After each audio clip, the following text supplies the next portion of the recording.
এখনকার next generation, এখনকার ফলাফল যারা ভার্সিটিতে পড়ে, যারা কলেজে পড়ে, যারা স্কুলে পড়ে, তারা চিন্তাই করতে পারে না যে একটা ক্যাসেট বাজায় গান শোনা যায়। সালটা ছিল 2000। সেই সালে মুভিপ্রেমী মানুষদের মুভি দেখার অন্যতম রাস্তা ছিল এই ডিভিডি। এই ডিভিডি প্লেয়ারের মাধ্যমে আমিও অনেক মুভি দেখেছি, কিন্তু এখনকার দিনে এই ডিভিডি ক্যাসেট আর খুঁজেই পাওয়া যায় না। This is DVD.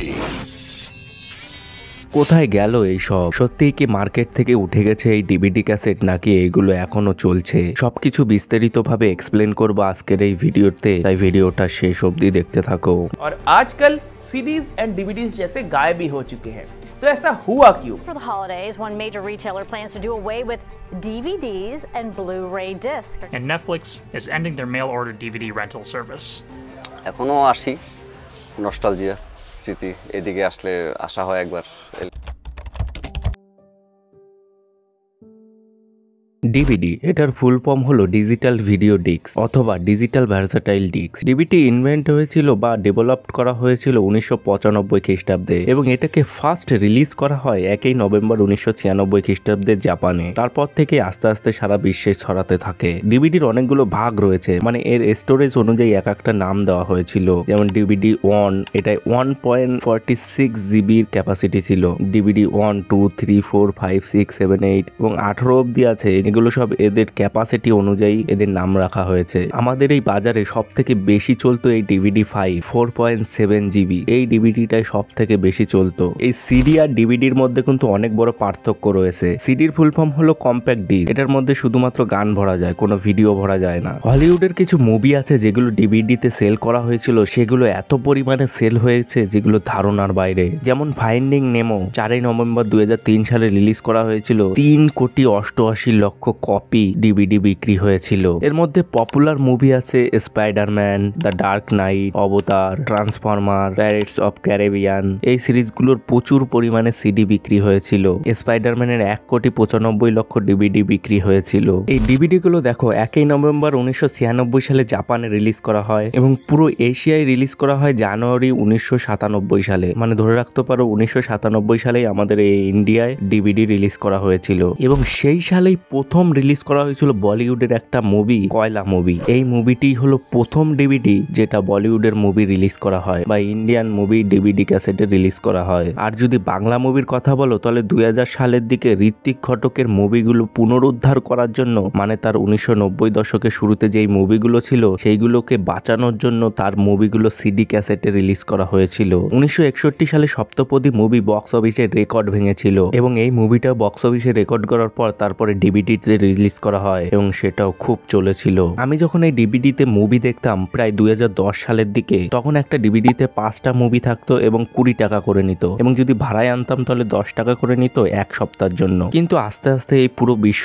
ডিজিটাল হতে থাকে এবং এই ফিজিক্যাল মিডিয়া মানে ডিভিডি, সিডি এইসব আস্তে আস্তে আমাদের মার্কেট থেকে হারিয়ে যেতে থাকে। কেন তারা এই মার্কেট থেকে হারিয়ে গেল? তার একটাই মূল কারণ হলো এই অনলাইন স্ট্রিমিং প্ল্যাটফর্ম গুলো। আমি হলিউডের উদাহরণ দিচ্ছি না, আমি আমাদের এই বলিউডের উদাহরণ দিয়েই বলছি। 2008 সালে আমাদের ইন্ডিয়ায় সর্বপ্রথম অনলাইন স্ট্রিমিং প্ল্যাটফর্ম আসে যার নাম হয় বিগ ফ্লিক্স। এটা ছিল রিলায়েন্স এন্টারটেনমেন্ট মানে বলতে পারো জিও কোম্পানির, যেটা 2008 সালেই চলে এসেছিল। কিন্তু সেই প্ল্যাটফর্মটা সেরকম ভাবে চলেইনি, তারা খুব স্ট্রাগল করছিল। এই প্ল্যাটফর্মটার ইউজ ছিল শুধুমাত্র স্ট্রিমিং এবং ডাউনলোড করে মুভি দেখার জন্য। এই প্ল্যাটফর্মে টাকা ইনকাম করার একমাত্র পথ ছিল সাবস্ক্রিপশন, কিন্তু অ্যাডের কোনো পন্থা ছিল না। যেহেতু এই বিগ ফ্লিক্স ইন্ডিয়ায় নতুন ছিল তাই সেটা ডিভিডি প্লেয়ারের ক্ষেত্রে সেরকম কোনো ইফেক্ট ফেলতে পারেনি। তখনও কিন্তু ডিভিডি প্লেয়ার খুব চলতো। কিন্তু যখন আসলো 2016 সাল, তখন ইন্ডিয়ায় পা রাখলো নেটফ্লিক্স এবং অ্যামাজন প্রাইম। এটাই পুরো ভেঙে তোলপাড় করে দিয়েছে এই ডিভিডি প্লেয়ারকে। তাকে আর মার্কেটেই রাখেনি, পুরো মার্কেট থেকে উপরে ফেলে দিয়েছে। এই ডিভিডি প্লেয়ার কিন্তু বেশিরভাগ ইল্লিগাল ভাবেই চলতো।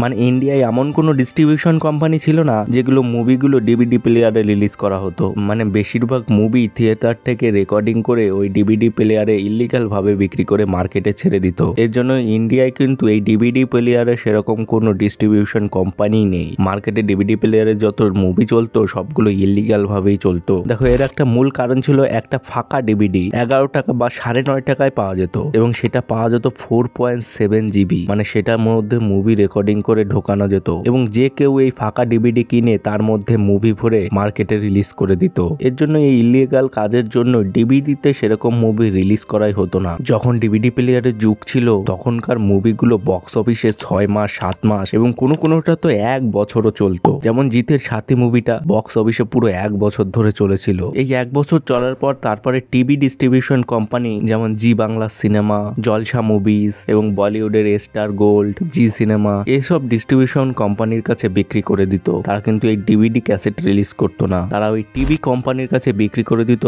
এবং বক্স অফিসে চলার পর এই টিভিতেই রিলিজ করা হতো পপুলার মুভিগুলো। কিন্তু এখনকার জামানা পুরোপুরি পাল্টে গেছে। এখন মুভি বক্স অফিসে 2-3 মাস চলার পরই বড় বড় অনলাইন স্ট্রিমিং প্ল্যাটফর্ম যেমন Netflix, Amazon prime, Jio cinema এগুলো কিনে নেয়। যেমন রিসেন্টলি রিলিজ হওয়া অ্যানিমেল মুভিটাকে কিন্তু নেটফ্লিক্স কিনে নিয়েছে এবং তার প্ল্যাটফর্মে অনলাইন স্ট্রিমিং করা হয়েছে। ডেডপুল 2 ওপেনহাইমার মুভির নায়ক ম্যাট ডেমন তার ইন্টারভিউতে ঠিক একই কথা বলেছে যে এই স্ট্রিমিং প্ল্যাটফর্মগুলি ডিভিডি প্লেয়ারকে শেষ করে দিয়েছে। The DVD was a huge part of our business, of our revenue stream, and technology has just made that.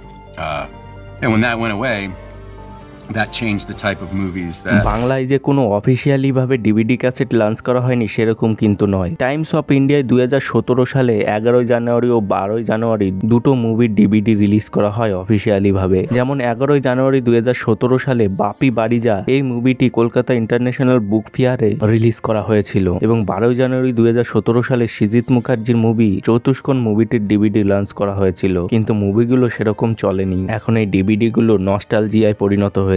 এগুলোকে দেখলে নস্টালজিয়ায় ফিরে যেতে হয়। এখন অনলাইনে ওই সেম মুভিগুলো দামি হয়ে দাঁড়িয়েছে আকাশ ছোঁয়া। যেমন অ্যামাজনে অভিযান মুভিটা 600 টাকা দাম, অপরাজিত 1000 টাকা, অপুর সংসার 2600 টাকা এবং গুপি গাইন বাঁকা বাইন 3500 টাকা, পথের পাঁচালী 2500 টাকা এবং সোনার কেল্লা 2600 টাকা অনলাইনে বিক্রি হচ্ছে। মানে যারা একটু নস্টালজিয়ায় রয়েছে তারাই কিন্তু এই মুভিগুলো এখন কিনবে। আর এই ডিভিডি প্লেয়ারের ডাউনফলের মূল দুটি কারণ হলো, একটা হলো সস্তার ইন্টারনেট এবং আরেকটা হলো অনলাইন স্ট্রিমিং প্ল্যাটফর্মগুলো। এগুলোই শেষ করে দিয়েছে এই ডিভিডি গুলোকে। তো ব্যাস বন্ধুরা, আজকে এই পর্যন্তই। এই ডিভিডি বা সিডি নিয়ে তোমাদের কি মতামত রয়েছে কমেন্ট বক্সে অবশ্যই জানাও। ভিডিওটা একটুও ভালো লেগে থাকলে একটা লাইক করে দিও, চ্যানেলে নতুন হলে সাবস্ক্রাইব করে নোটিফিকেশন অল করে দিও। দেখা হচ্ছে পরের এক নতুন ভিডিওতে।